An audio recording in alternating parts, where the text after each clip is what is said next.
John Deal, Diddy's former bodyguard, has issued a warning to Diddy's son, Christian, about potential threats to his safety. Deal claims that Christian allegedly shared footage of Cassie online, which may have played a role in Diddy's current legal issues.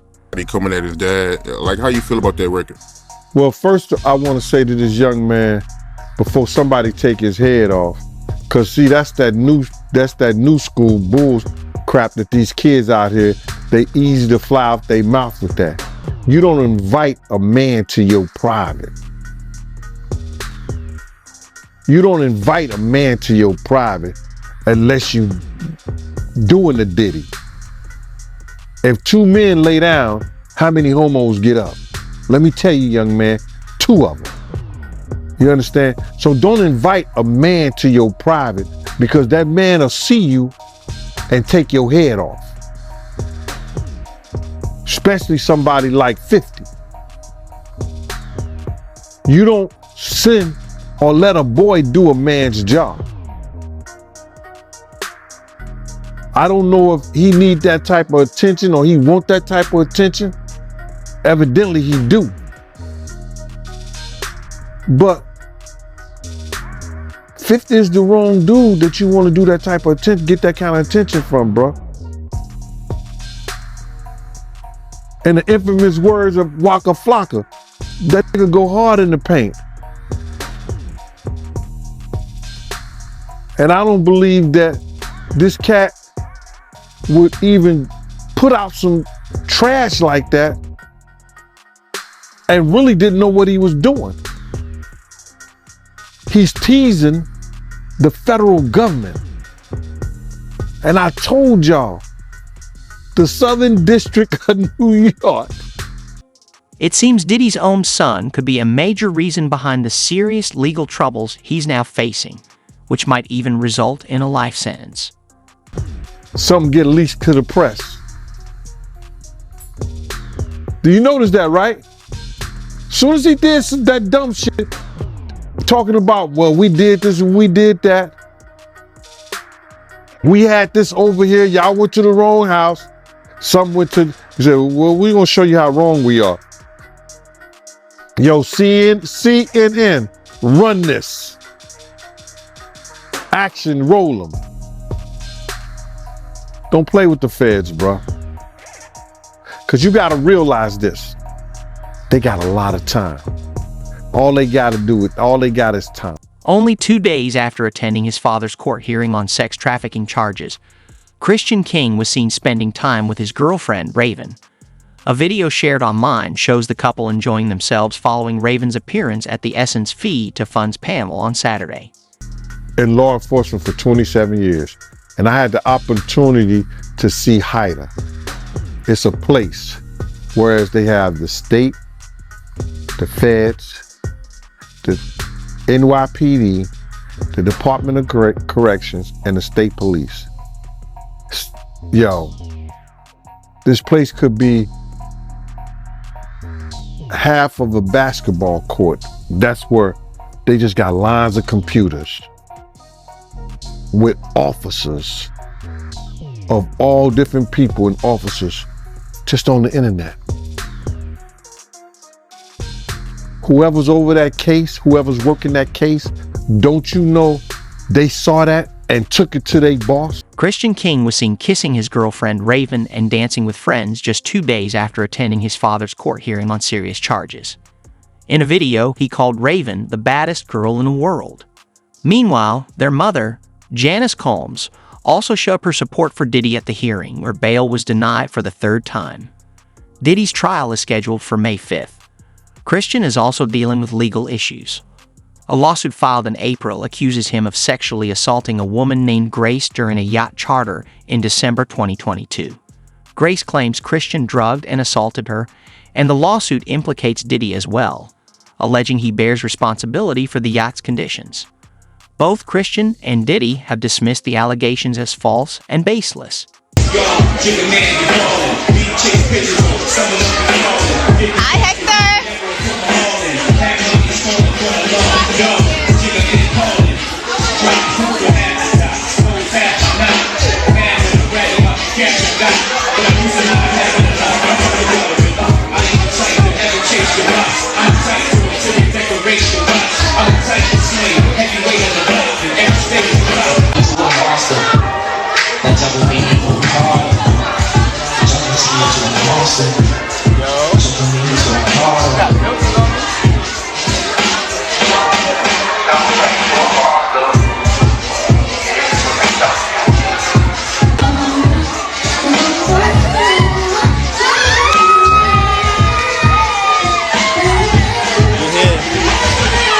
See what's going on. Lady out in the building.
I love you.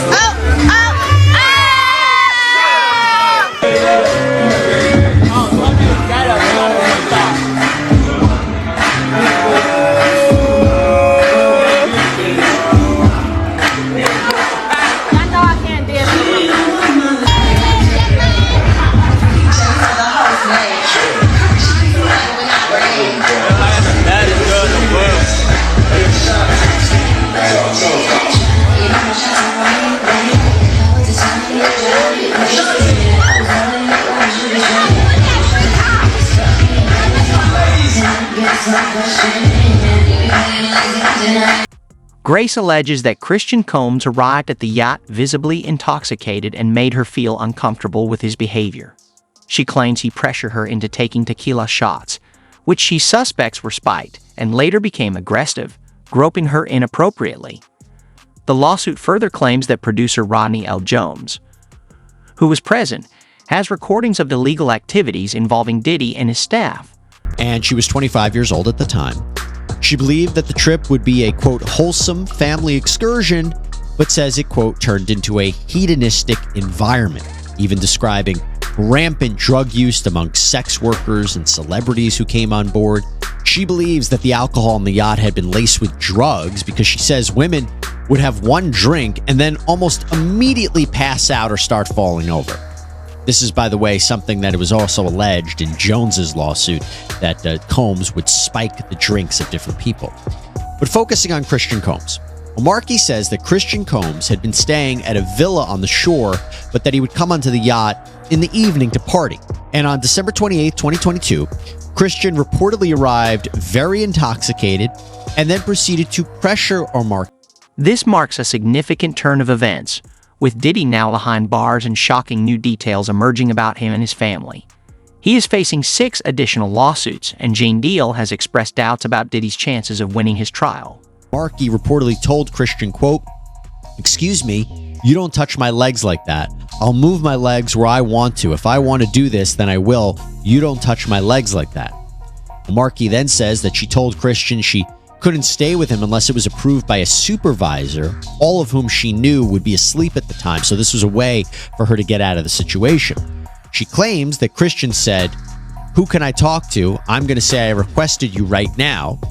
Markey then says she responded with, quote, "Well, you can take your hand off my ass for the first thing." Markey says that she tried to go back to her work, but Christian found her again, wanted her to find him a place to sleep for the night. So she ended up taking him to the cinema room for the yacht, which doubled as a place for people to sleep. And she claims that is when Christian blocked her and groped her, took off his clothes, tried to force her to perform oral sex on him. She says that she was able to fight him off until someone came in. Now, the lawsuit goes on to say that Omarke told the yacht captain what happened the very next day, but he didn't believe her, didn't do any sort of real investigation. She says the captain retaliated against her for months after the alleged assault, before ultimately firing her in May of 2023. Now, aside from her account, aside from a potential other witness, right, the person that allegedly walked in on this, what proof is there that this happened? Well, she reportedly has photos of the bruises that she says were caused by this event with CHRIStiancombs. The quote was, "Our attempts to share this proof with Mr. Jones's attorney, Tyrone Blackburn, have been ignored, as Mr. Blackburn refuses to return our calls." Holly goes on to say, "We will address these outlandish allegations in court and take all appropriate action against those who make them."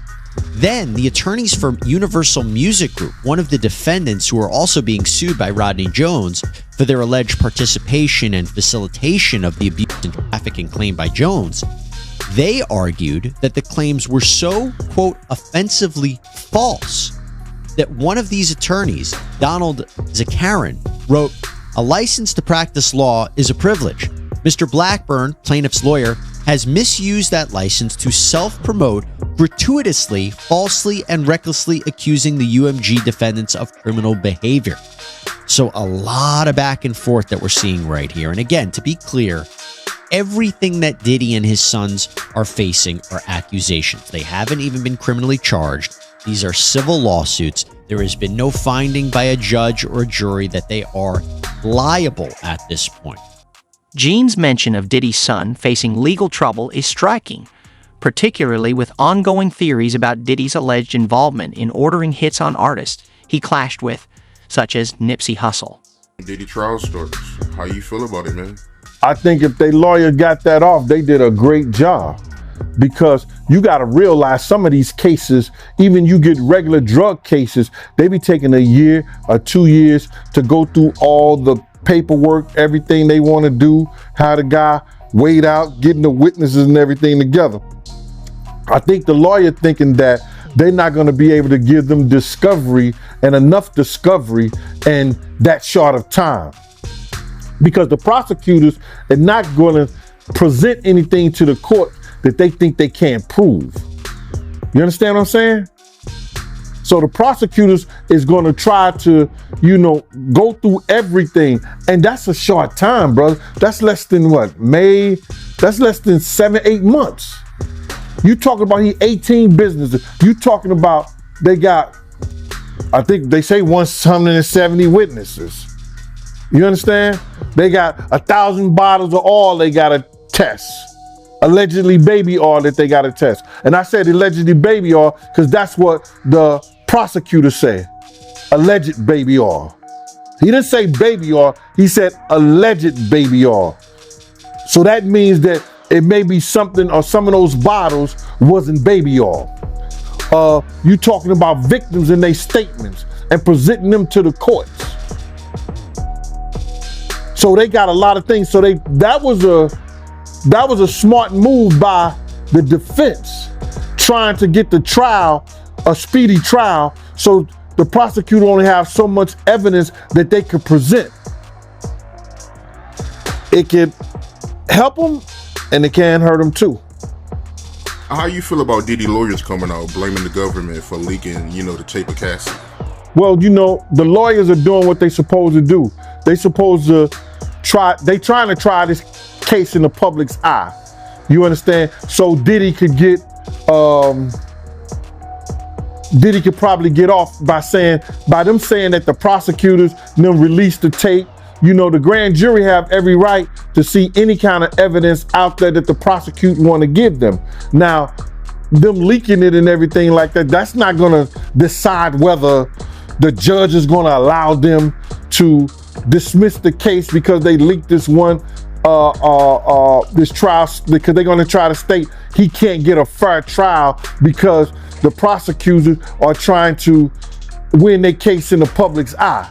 That's not going to be, it's going to be up to the judge to decide whether that was significant enough to not have this trial.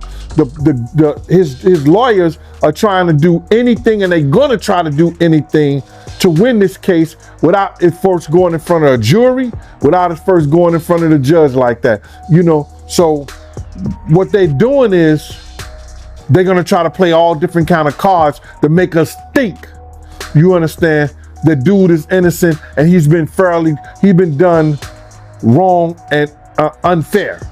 That's what the lawyer's supposed to do. But it ain't gonna work, bro. It's not gonna work.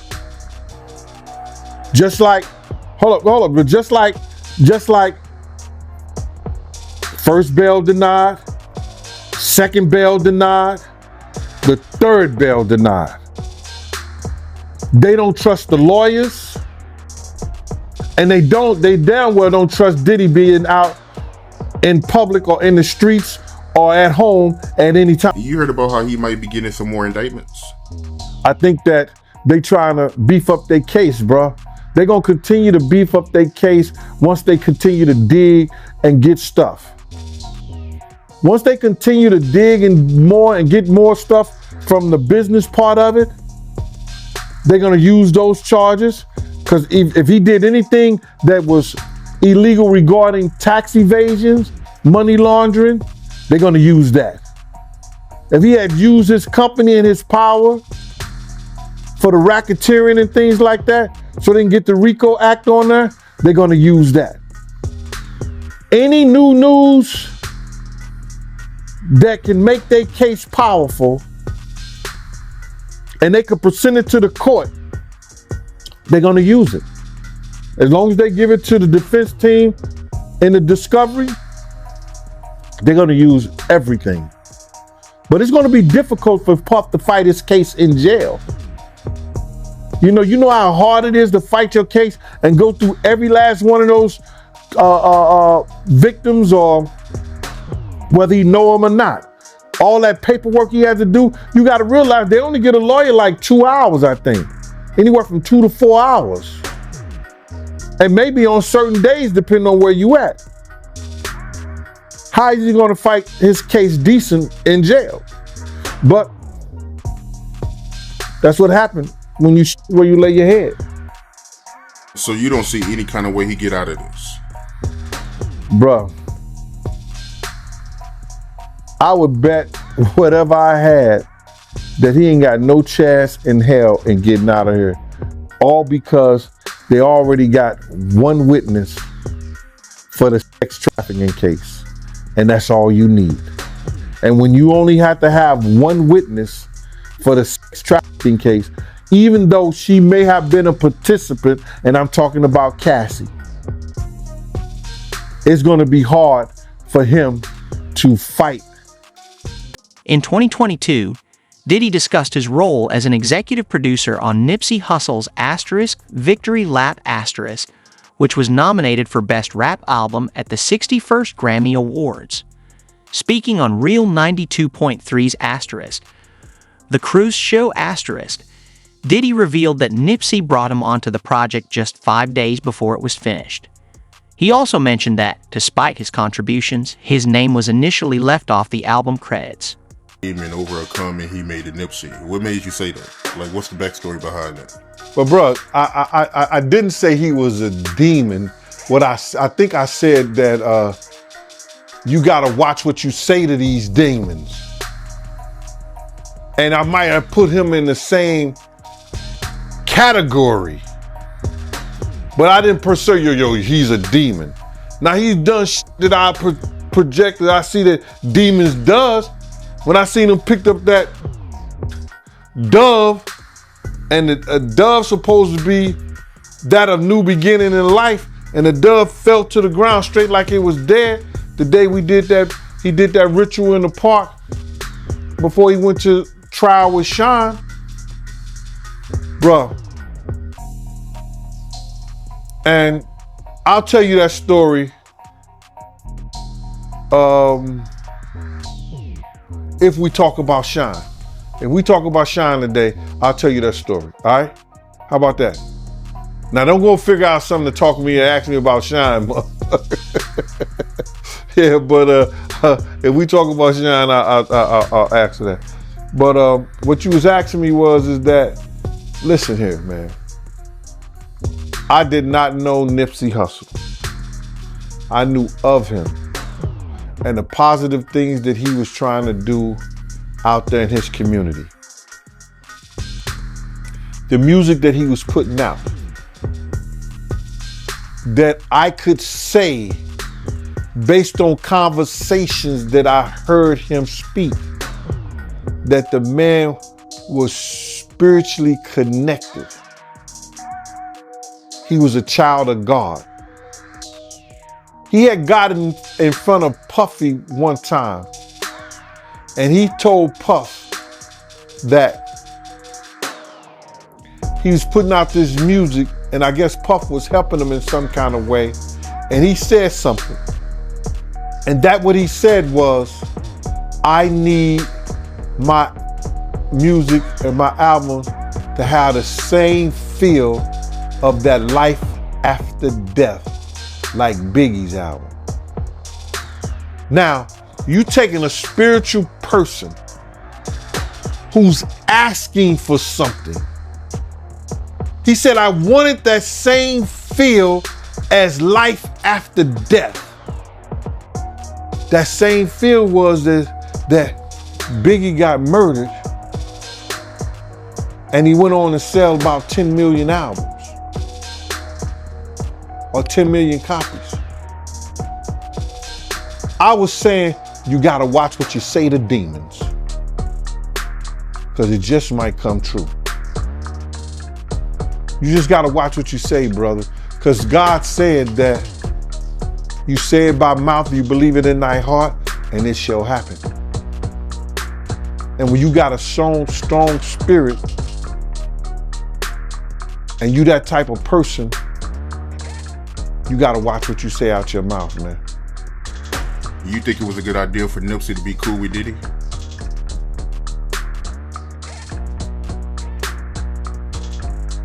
I really can't speak on what and the reason why that man would, when he was already doing a great job himself with the team that he had.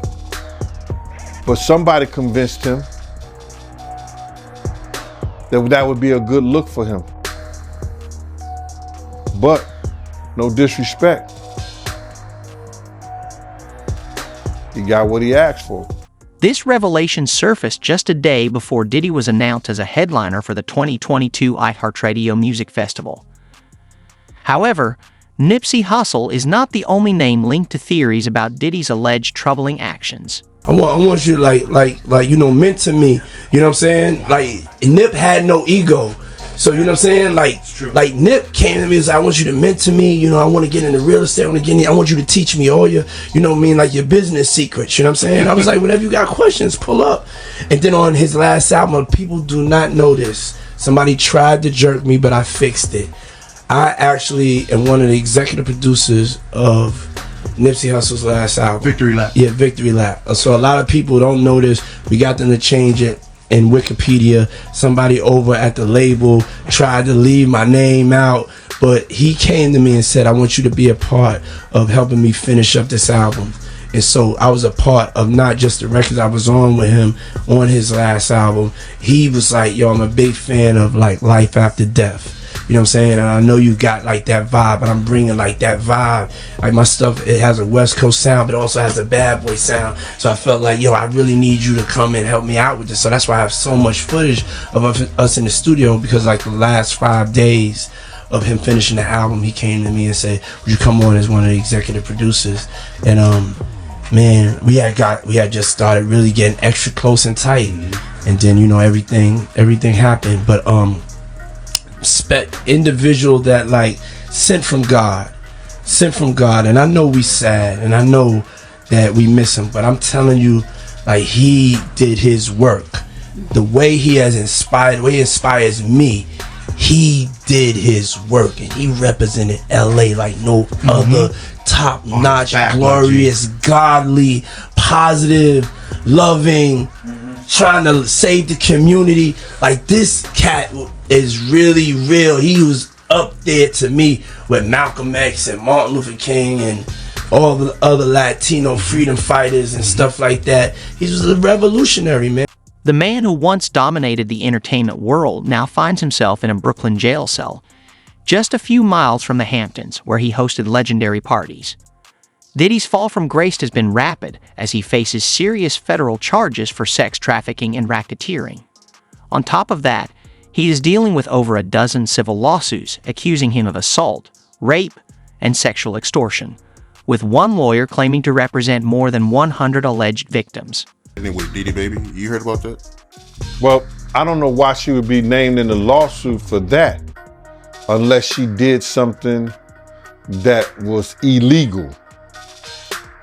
Based on what you're saying, I don't think what she did was illegal. But then I do know that she had a beef with one of Diddy's girl, which was Gina. And they was talking about that back and forth on the internet with each other. Or somebody had posted some of the language and the verbiage between them two when she was saying that telling the girl Gina, if Diddy told you to eat my box, you would do it. So that was showing me that Diddy has some power over both of these individuals.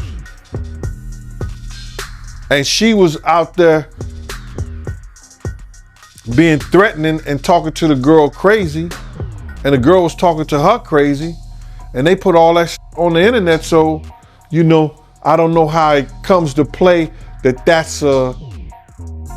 some kind of federal law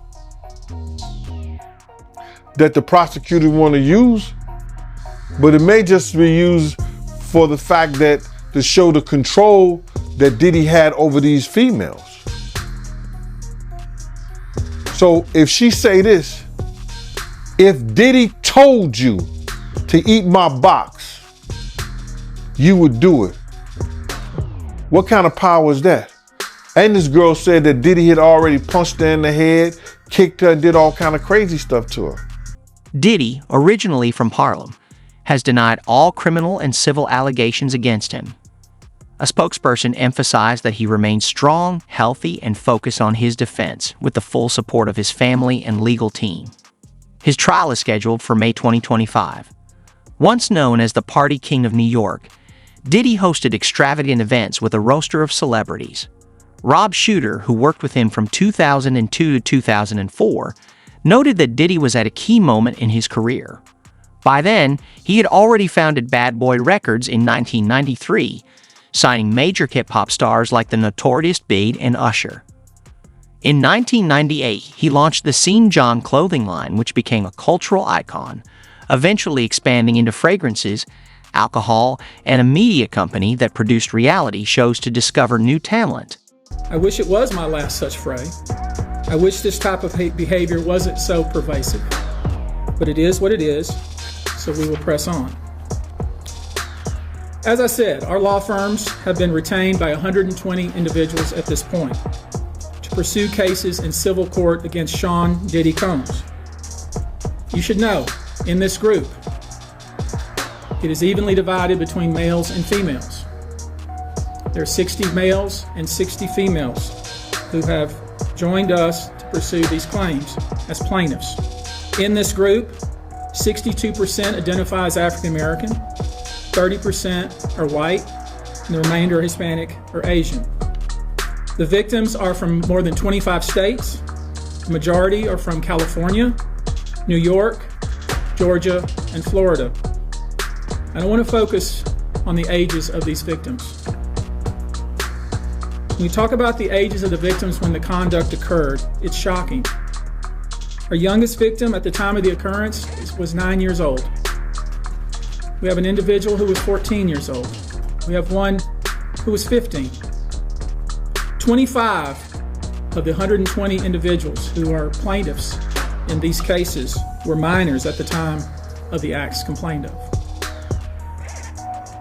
The time frame of the acts complained of is very wide. The conduct at issue spans from the years 1991 all the way till this year, 2024. Shooter remembers that Diddy used his high-profile parties as a way to stay connected to the spotlight and maintain his influence in the entertainment world. What do you think will happen next for Diddy? Let us know your thoughts in the comments below. Thanks for watching, and we'll catch you in the next video.